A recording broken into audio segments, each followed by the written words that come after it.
before you do anything else, you really need to understand who you're trying to target, what keywords and trigger points are going to get them interested, engaged, having that conversation with you, whatever that is. So I recommend starting with avatar discovery. Welcome to Truly Passive Income. I'm Neil Henderson. And I'm Clint Harris. And today's guest is Lauren Brychell. She is a powerhouse capital raiser who's personally raised over $75 million for real estate investments. As the founder of Equity Elevated Consulting, she helps general partners bridge the gap between investor interest and actual committed capital by building out the capital raising infrastructure. From investor communications to automated nurture systems that every firm needs to scale, she's also the author of Beyond the Lead, a new playbook outlining her 4 pillars of capital attraction framework to help syndicators turn more leads into loyal investors. And she's a friend that we've known for several years now. So Lauren, excited to have you here today. Thank you so much for your time. How are you? I am great. Thank you both so much for having me, and great to see y'all. You too. Yeah, absolutely. I mentioned right before we started recording that we actually sought you out for this interview. One of the things I love about a podcast is when there's things that we really want to learn about, and the best way to do that is put yourself in a situation where you're the dumbest guy in the room. It creates the opportunity for us to go find people that know more about certain subjects than we do. And that's why you're here today. So thank you very much for agreeing to this interview. Before we dive in, tell us a little bit about yourself, your background, your accomplishments. You're an author now. Very excited to talk to you about that as well. So bring our listeners up to speed for those that don't know as much about you as we do. Absolutely. Sounds great. Well, you gave a great bio there, so thank you for that. Gosh, I have a marketing background, and years ago, I kind of just stumbled into the capital raising space through way of a mentor of mine, my old boss, and kind of the rest was history. So never thought I would be here. Didn't even know what capital raising was when I first started. Had absolutely no background in real estate, and I really have just fallen in love with helping investors grow their wealth and educate them on different ways to invest. And so I've been in this space probably almost about 7 years now, and transitioning from that marketing and capital raising for a commercial firm to doing my own thing has been such a joy, and just getting to help so many other GPs find their way and raise more capital to fulfill their dreams.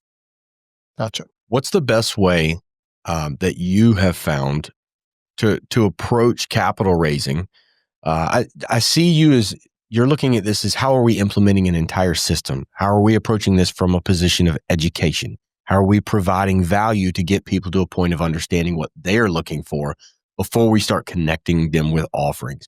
Can you just give us an overview of your basic synopsis of how you think this whole process needs to work and where a lot of people are getting it wrong?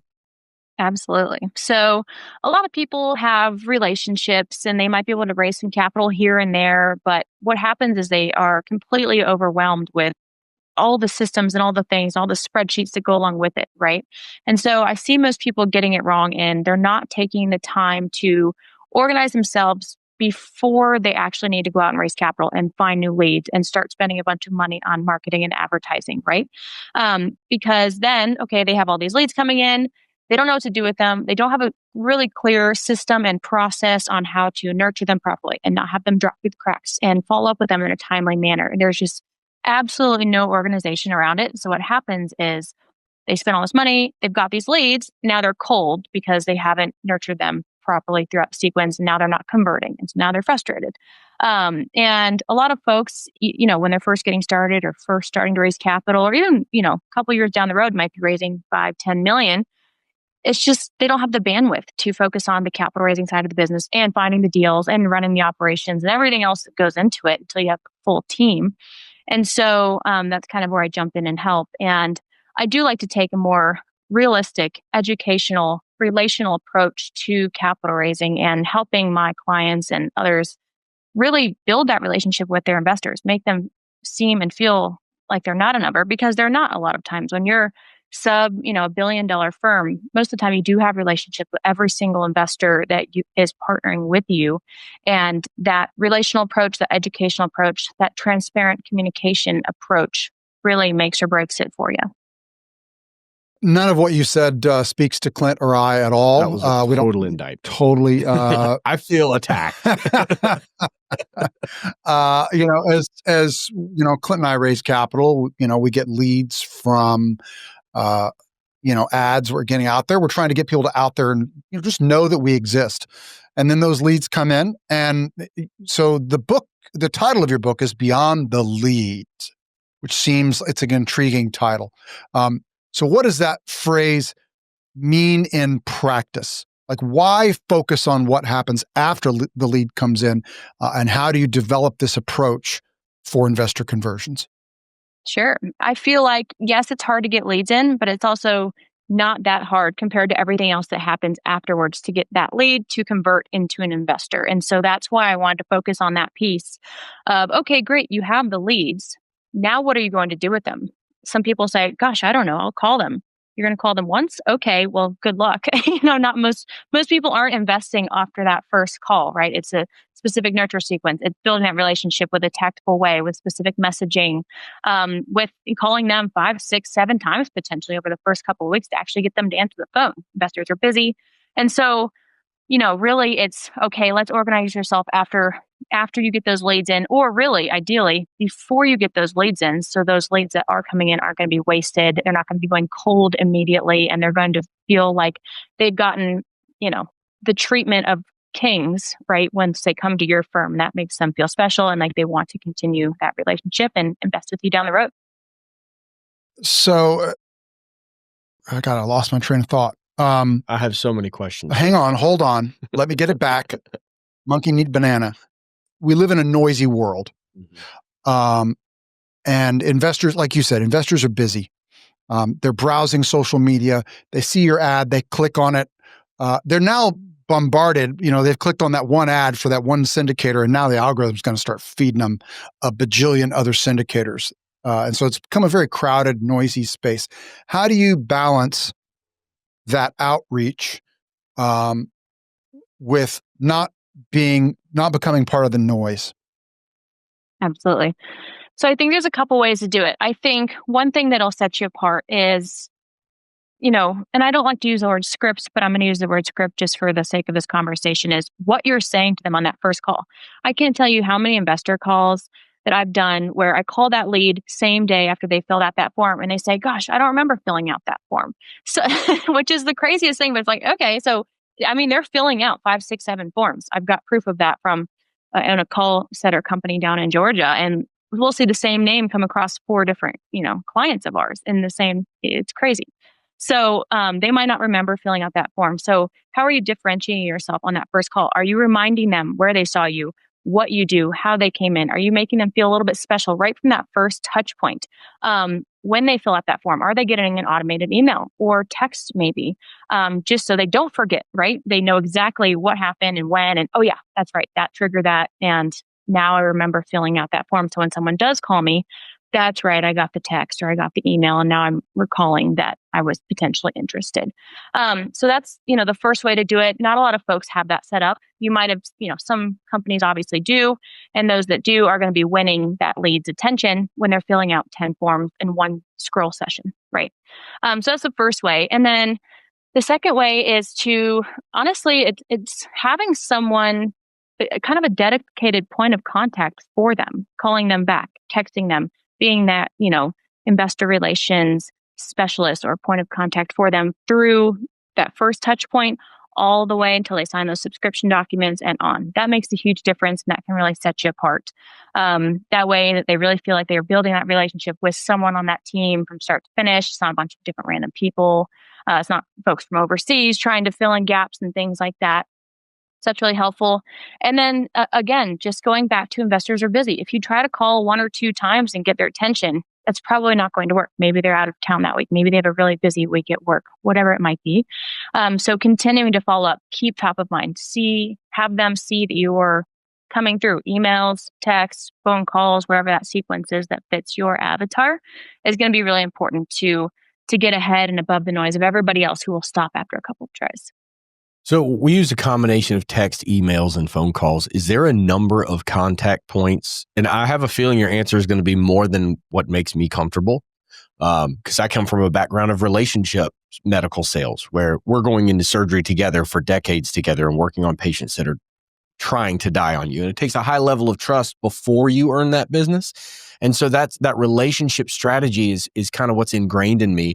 And sometimes, especially for the groups raising really large amounts of capital, this is a little bit more transactional and they're trying to raise $50 million and crank it through. The reality is that's not us. We're raising a couple $1,000,000 here and there to buy an old Kmart and convert it into self-storage. We're currently doing a 171,000 square foot project in Rocky Mount, and we're only raising $2.8 million. So we've implemented these strategies that Open Door Capital and Ashcroft and some of these bigger people have done. But the reality is we are different. We want to be different. We're not raising that much capital. We started recently, about a month ago, running local ads like in Wilmington, North Carolina, where we are, with icons in the background, like the bridge over the river and things like that people recognize. We're getting a good response there. People are coming to the office. We're meeting in person. We're shaking hands. And I love that. That's more of the investor partner relationship that we are looking for. But at the same time, for scale, we also have those local leads coming in that are not answering the first time you call them. And we also are still running North Carolina ads as well as nationwide ads. And as we have several different campaigns going. What's the number of contact points that is okay? And is that a different number for people in California and Arizona and Utah versus people that are here locally that I might see at the grocery store? You know what I mean? What's that balance? So what's your personal thought process on that? Yep. Great question. So I think it depends on a couple different things. I think it depends on who your avatar is, to your point, right? If it's someone who might be in the OR all day long, calling them 7 times in the middle of the day isn't going to work. So understanding who your avatar is really going to play into that. Secondly, where those leads are coming from. If we're just talking meta leads, I would say 4 to 7 calls on top of a couple texts, a couple emails is kind of that sweet spot. If we're talking referrals or warm leads that have come into you or something else, I don't think calling that person 7 times makes sense. I think it's a little bit of an art of saying, okay, who are they? Where are they coming from? It's also going to be bringing a piece of that data as well. Hopefully your CRM has data, whether they're opening emails, clicking on the links you're sending them, reading those text messages, right? And so that can kind of gauge whether, okay, they are reading my information. Let's try them again. Maybe let's try a little bit of a different message or different approach. But if you don't have access to that data, you can't tell if they're opening them, if they're going to spam, what's going on. So there are some general data points that I like to focus on to determine that specifically for each client. But if I'm talking general meta ads, 4 to 7 calls seems to be the sweet spot. And just because you're calling 4 to 7 times doesn't necessarily mean you're leaving 7 voicemails, right? It's calling, maybe not leaving voicemail, then leaving voicemail the next time, switching up texting, kind of see what works. There's really no one size fits all, which I wish there was. That would make it easier. Yeah. So walk us through your 4 pillars of capital attraction framework. You've identified ideal investor profile, nurture systems, relationship building, and first impressions as the 4 key pillars of attracting capital. Can you break down each pillar and explain how they work for GPs who are raising capital?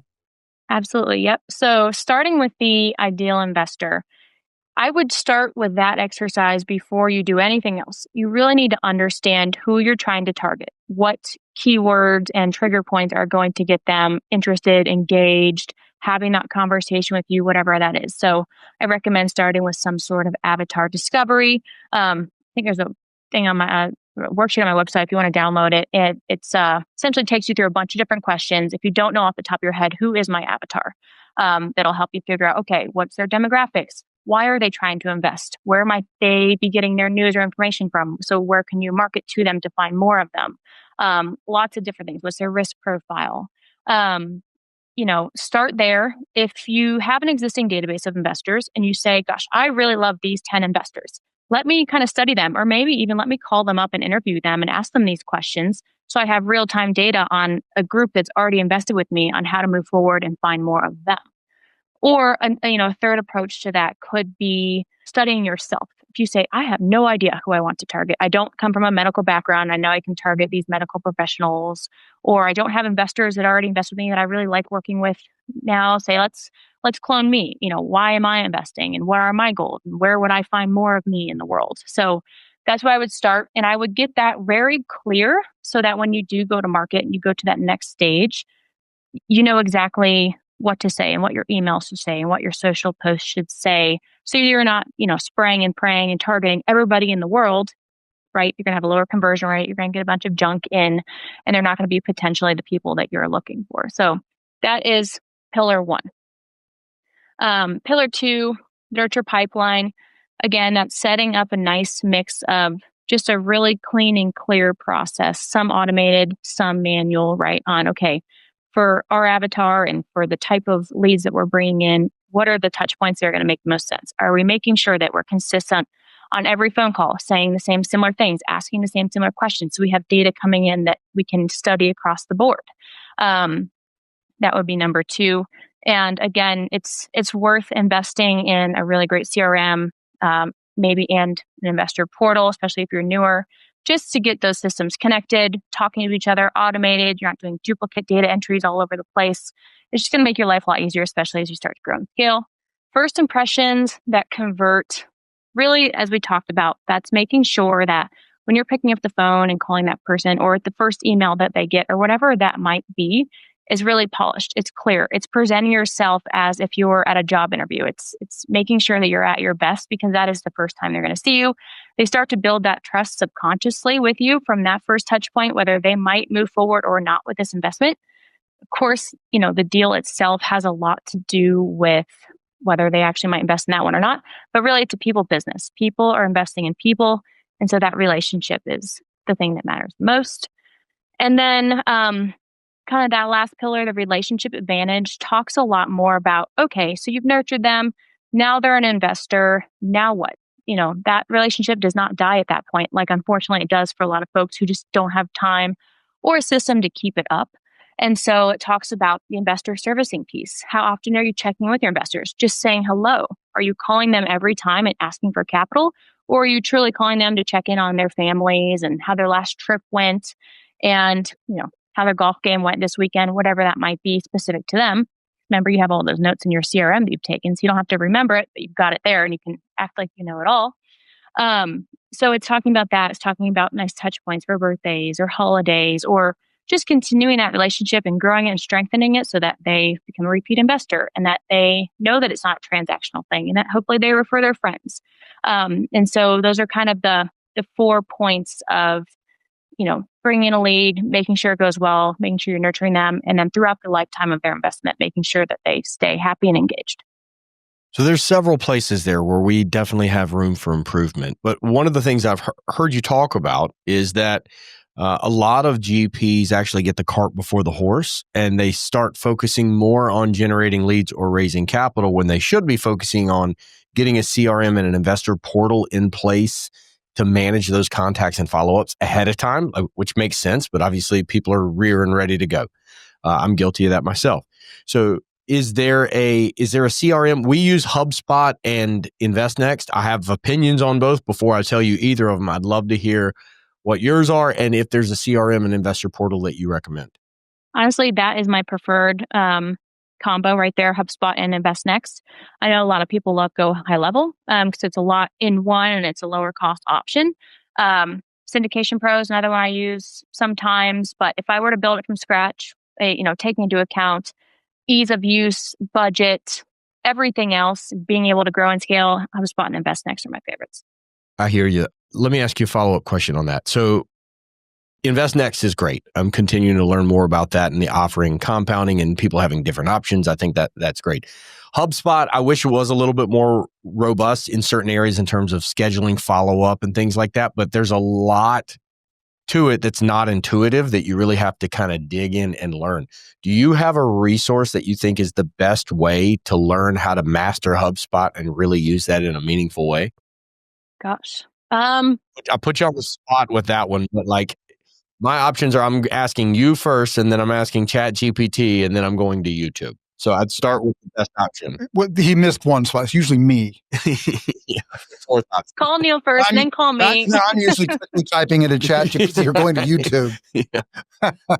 Yeah. No, honestly, I understand. I mean, I don't have any great external resources because I am a HubSpot expert myself. So I say call me first. ChatGPT is great. Google is still great.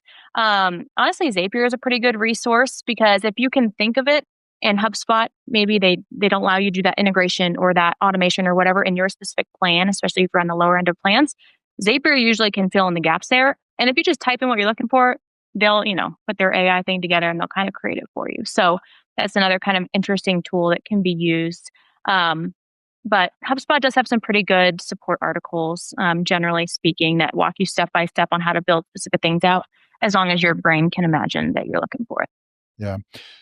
So you mentioned Zapier, and that's, I think, one of our big gaps that we have is we're using HubSpot, we're using InvestNext, but we have not connected. They're not talking to each other at all. And my understanding is it's Zapier that makes that connection. So walk us through real quick, like at a high level, sort of what those connections and what's possible there. Yeah, absolutely. Guys, as soon as I hang up here, you got to go do that. So all you do is you go into Zapier, you literally say, I would like to connect my InvestNext with HubSpot. And unfortunately, that one right now only sends data one way, kind of one way in certain areas. So for example, if you're doing all your lead gen and all your contacts are going directly into HubSpot, you can use a Zap to flow those into InvestNext directly. So that's great. You don't have to manually enter those contacts twice. The way that you can flow data from InvestNext into HubSpot is if you set up the deal pipeline in HubSpot and it matches kind of your like deal pipeline in InvestNext. The trick there is getting those column names to match up. You can flow that data directly back in, and so you're not having to duplicate entries there. Or when investors move through that sequence, that'll automatically move through the sequence in HubSpot. So I think those are the two main automations that exist right now. There might be a third one, but those are the two that are most effective that I usually set up. So I feel like we've really niched down in this episode, and frankly, we're being pretty selfish, asking questions about challenges that we're facing. But we honestly, never do that. That's we why, never do that. That's why we searched you out for this episode, because I know you're providing a lot of value. We've had dinner before, we've talked to you multiple times, and you're always bringing new things to light that are. This is a very rapidly and ever-changing landscape, and I think you're on the cutting edge of what's happening there. So that's why we're having this conversation. I'd love to maybe zoom out a little bit more. And I want to ask you about equity elevated consulting. And I'd really like for you to expound on, you mentioned the setter call center business that you have in Florida, I believe earlier. Tell us that with equity elevated consulting for GPs out there, what are you providing? What are your services? What does that relationship look like? And then briefly touch on that setter business, if you don't mind. Absolutely. So high level, because I could talk about it for 10 minutes, all the different things we do is we help market, brand, set up your tech stack and everything you need to go raise capital, find more investor leads, whatever that looks like. So if you're needing websites and pitch decks and track record documents and deal room setup and all that kind of stuff, we can help with that. We can also do fractional investor relations services and act as a part-time investor relations person on your team, hourly, whatever hours you need for that week, and help get subscription agreements, across the hump and wires in the door and whatever else you need there. So we do everything under the capital raise or investor relations ecosystem, except for raising capital directly for you or bringing my personal leads to your ecosystem. So everything else there. And then on the call center that we've got down in Georgia, so we have a team of Americans down there who all they do all day is call investor leads for our clients. They qualify them and they set appointments with the client directly so that if you're doing major marketing campaigns, you have hundreds or thousands of leads coming in per month. As everyone knows, a large percentage of those are junk or unqualified or didn't remember they filled out the Facebook ad, right? So our team, sorts through all of that and finds the couple of gold ones in there, sets those appointments with you.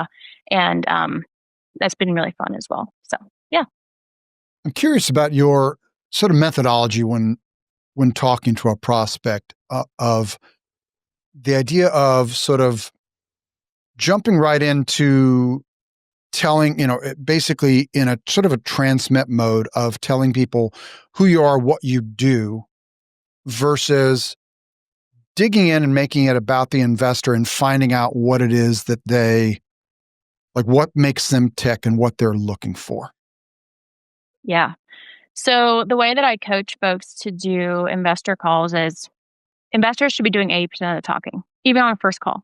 You should be asking open-ended questions, figuring out them, and then having a really short, quick one-liner about what you do if they ask, but then going right back into, okay, well, tell me about you. Why are you looking to invest? Are you an accredited investor? Tell me about your favorite investment. What's your timeline? All those different things are going to be useful for you. And other things, of course, as well, that talk more to what kind of investment partner they are. So, again, tell me about your best or worst investment. What are you looking for? What's the best attribute you look for when you're looking to invest with a new firm? If their answers are completely offline of what your investor avatar, ideal person to be investing with looks like, might not be a good fit. But getting them to do 80% of that talking on that first call or two really susses out a lot of those things, sees if they're a good fit for your risk profile of your deals, type of deals, whether they're looking for tax benefits or equity upside or whatever that might be, making sure that's a good fit. And then, of course, answering their questions as they come along, but having some really good questions in your back pocket to ask them if A, the conversation's a little bit slow, or B, you just want to get them to start talking about themselves. Good advice. Let's talk about bridging the gap between lead generation and converting those leads, right? The people raising capital are paying for these leads to come in, but it ultimately boils down to what's the cost per accredited lead and what's that conversion rate, right? So what do you think that a lot of groups are doing wrong, or where people are missing, or what are some systems or automations that you think people need to be putting in place to try to really bridge that gap between that lead generation and then moving towards what the final conversion rate is going to be? Absolutely. So I think, as we talked about a couple of times, is not stopping after that first call or touch point is going to be huge for continuing to give that conversion rate a bump. That's a big one. It seems so simple and so obvious, but people get overwhelmed. New leads are coming in. They can only juggle so much. So I think that's a big one. Just creating that nurture sequence, that SOP, and sticking to it is going to be a big factor there on how many investors you're converting. I also, if you're using HubSpot, for example, and you're calling leads and setting those tasks up for yourself so that you call them again in 3 days, like it just prompts you to do, click yes. And so you're following that task list every day so you're not forgetting. That's a big one. And then taking the time to, if they don't convert in the first couple of weeks, which a lot of them probably won't, maybe they want to watch your emails for a while or just get to know you a little bit better before throwing a check in there. Making sure you're checking in with them on a monthly, quarterly basis, whatever is appropriate for the conversation y'all have had. And again, making sure you use your, task functions, your automation functions as much as possible there. So you don't drop them and forget to call them next month when they say, yeah, call me back. I have, liquidity event coming up, right? Something like that.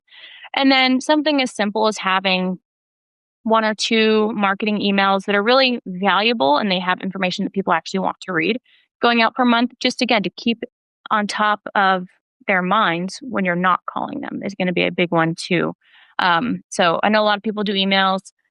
We've all seen good and bad emails go out. So making sure it's something that when that comes through the inbox, they say, oh, nice, another email from Lauren. I really want to read that. I find that, Gary Vaynerchuk uses the analogy of like the television did to the radio, what the cell phone is doing to the television. We've got this technology that's cannibalizing whatever came before it. And I see the same thing happening with people's preferred method of communication. Very few people like to talk on the phone anymore. Very few people like to answer a number from a phone number that they don't recognize. They would much rather prefer a text message over a voicemail. A lot of people would prefer an email over a text message. I'm one of the ones that I would drastically rather prefer a text message over an email because I spent so many years running and gunning between cases, and that's how I just formed all of my communication. So everybody's got these different styles of how that they like to do it. I find that interesting and also challenging of how we navigate that. So what's the best way? First of all, I have a real hard time falling in love with the tasks on HubSpot. I hate that part of HubSpot and the way that it works and the way that you can schedule. And I wish you could color code and integrate in your calendar better and put a heat map on it. And there's schedule actual times for tasks. There's a lot of things that really frustrate me about that. So I'd love to hear what your thoughts are on, like, is there just a generic overarching strategy that you imply on everybody, or are you trying to make notes about people's preferred communication? And do you have any advice or guidance on the best way to implement the task section with HubSpot?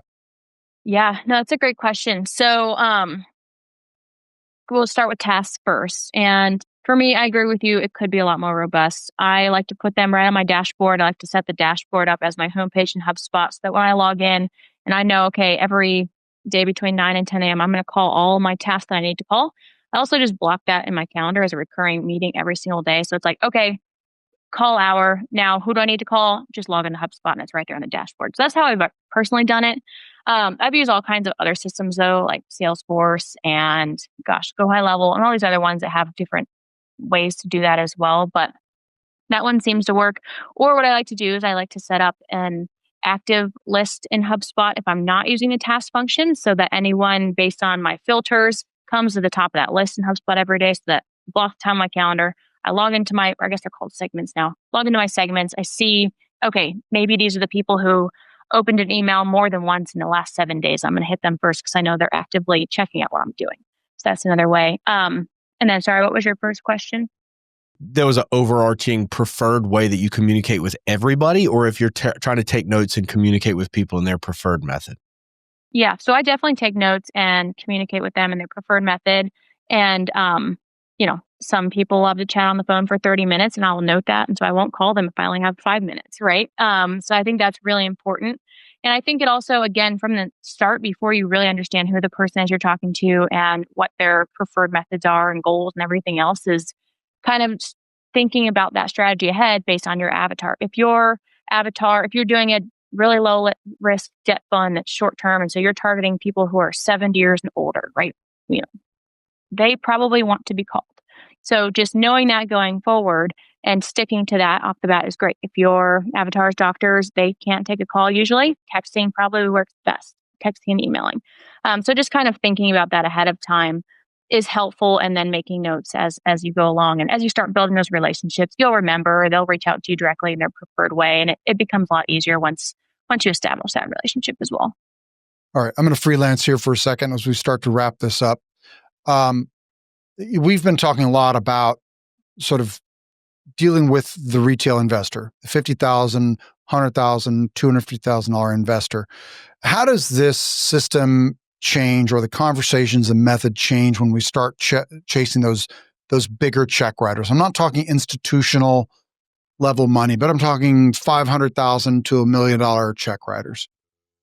That depends. I would say it depends on if they're high net worth individuals or if they're family offices. Honestly, from my experience with them, I would say it doesn't fluctuate that much, especially with higher net worth individuals, because that could be a W-2 professional. That could be someone who's retired. Again, that just depends on, what their preferences are. At the end of the day, they're still just people, and you should be treating them with the same professionalism that you treat a $50,000 investor. So really, my method does not change that much. I'm as professional and on the ball as I can be, no matter what type of check that they're writing. Obviously, with family offices, there's a little bit of a different approach there. There's a different relationship building period and a longer conversion timeline before when you actually meet them and then they actually put money into a deal. There's a lot of other teammates there that are usually involved.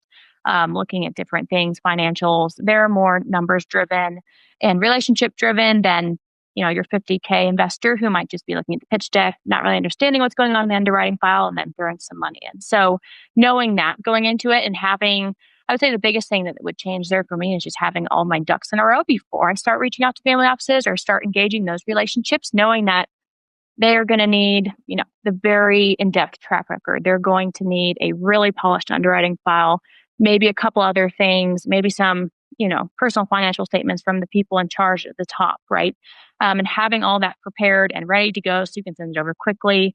It's already clean. There's no mistakes. That's going to be a big piece there to kind of differentiate yourself and make sure that ball keeps moving along during their due diligence period.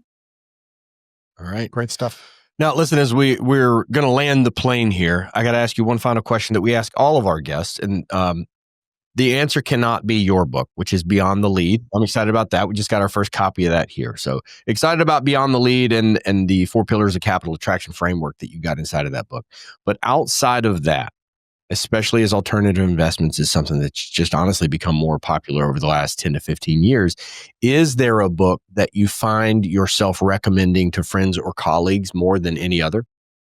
Gosh, I would say there's 2 that come to mind. One is How to Find Friends and Influence Others, or How to Win Friends and Influence Others, something along that. Yeah, that one. That's a great one. I think there's a lot of great reminders in there that not only have to do with capital raising and treating your investors well, and understanding how that relationship works, but it's just a great one for life in general.